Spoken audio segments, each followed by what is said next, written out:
question I see often is, how hard should I be working and what weight should I select for a particular exercise? Today we'll talk about exactly how to figure that out and a simple way to measure it.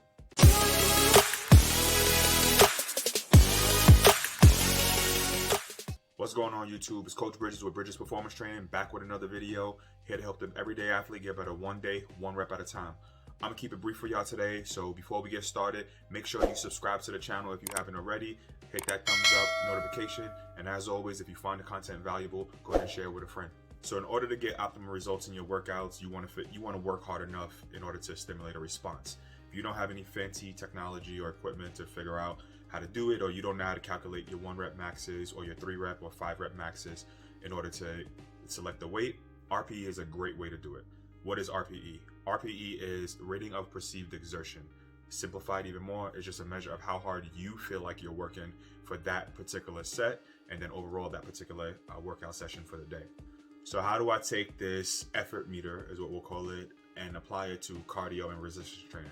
We'll start out with cardio because it's pretty simple. With any type of cardio, whether you're doing sprints or Stairmaster or any type of cardio machine, I want you to think of, from a scale of 1 to 10, this is your meter. Then you're gonna start usually at 5. 5 is, I'm working so-so, right? Real simple. You can probably talk and breathe pretty easily as you're going through this exercise. So that's your, hey, I'm so-so. That's about a warm-up pace, 5 or 6. And then the max that you'll be going is 10. Oh my gosh, I gotta stop. I'm about to pass out. I can't do anymore. That's what you wanna be between 5 and 10 when you're doing any type of cardio exercise. Again, you can think of this as a percentage, but just think about how hard you're working. A 7 is like kind of where you want to stay, depending on what your goals are. If you want to do a hit interval training, 9 or 10 is exactly where you want to be. So how do we apply this to resistance training? And this is where it can get a little tricky for people who don't use a percentage of their 1 rep, 3 rep, or 5 rep max, right? So I have a method that makes it simple, and it is really easy math to do when you're inside the gym at the current time, selecting your weight for your exercises. So we want to stay between a 5 and a 10 for our main portion of our workouts, right? 1 through 4 is reserved for a warm-up, and 5 through 10 is reserved for our actual workouts. Remember, just like our cardio, 5 so-so, 10 can't do anymore, I gotta stop. So when you're looking at, let's say, a squat, and your goal repetitions are 10, you want to complete your 10 reps, you want to complete whatever your goal reps are, and then gauge how many more you felt like you could have done at the end of that set.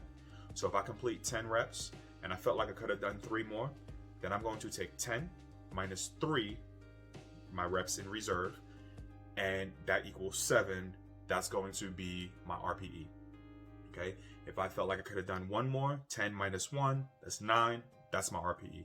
If I had a goal repetition of 10, but I only got to 8, then we're going to still count that as a 10 plus RPE. That means the next set, if you still have 10 to go, we need to back off the weight. If you have an RPE goal of 8 for your entire workout, we want to make sure that we're adjusting the weight as we go up and down. Now, why is this important when looking at resistance training? So again, if you're not using a percentage of one of your 1, 3, or 5 rep maxes, then we want to use RPE to stay on track for progressive goals, right? Remember, we get stronger and we build muscle and we build athletic ability through progressive overload. So we want to continuously give our body more stimulus in order to grow. If we come in on a Monday and do a particular workout at a given RPE, the following Monday to do that same workout, given life stresses throughout the week, depending on how you recover throughout the week, your nutrition, your sleep, all these different variables may affect how you can perform on Monday. So let's say on the following Monday. So let's say Monday you complete 10 reps at 315 on your squat at an RPE of 10. Now, on the following Monday, those same 10 reps you may not be able to hit 315. You may have to do 275 or 295, or you may have to drop back on weight because you didn't recover from it. Now 3 weeks later, you took a deload week, you backed off on your RPE.